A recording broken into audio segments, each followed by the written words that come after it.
One Chinese emperor thought that whatever the hereafter was, he'd better bring an army.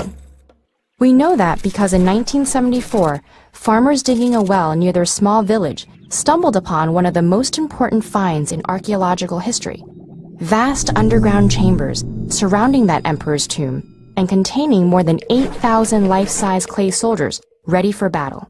The story of the subterranean army begins with Ying Zheng, who came to power as the king of the Qin state at the age of 13 in 246 BCE.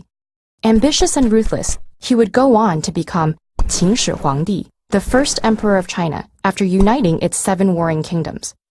His 36-year reign saw many historic accomplishments, including a universal system of weights and measures, a single standardized writing script for all of China, and a defensive barrier that would later come to be known as the Great Wall.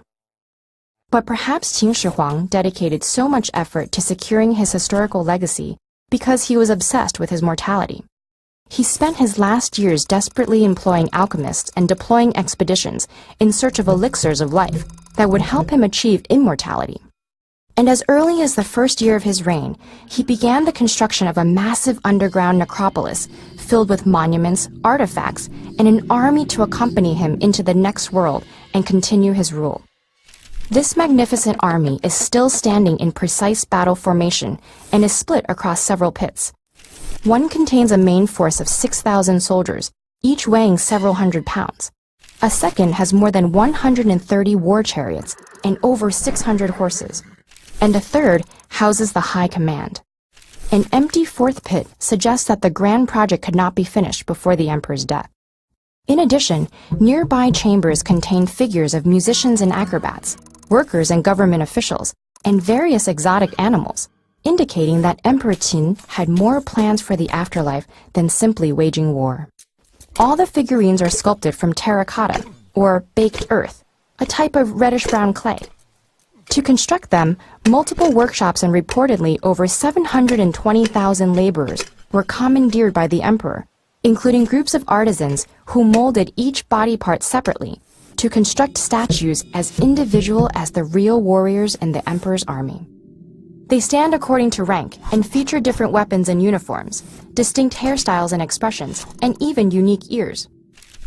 Originally, each warrior was painted in bright colors, but their exposure to air caused the paint to dry and flake, leaving only the terracotta base.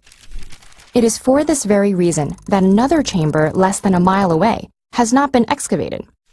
This is the actual tomb of Qin Shi Huangdi, reported to contain palaces, precious stones and artifacts, and even rivers of mercury flowing through mountains of bronze. But until a way can be found to expose it without damaging the treasures inside, the tomb remains sealed.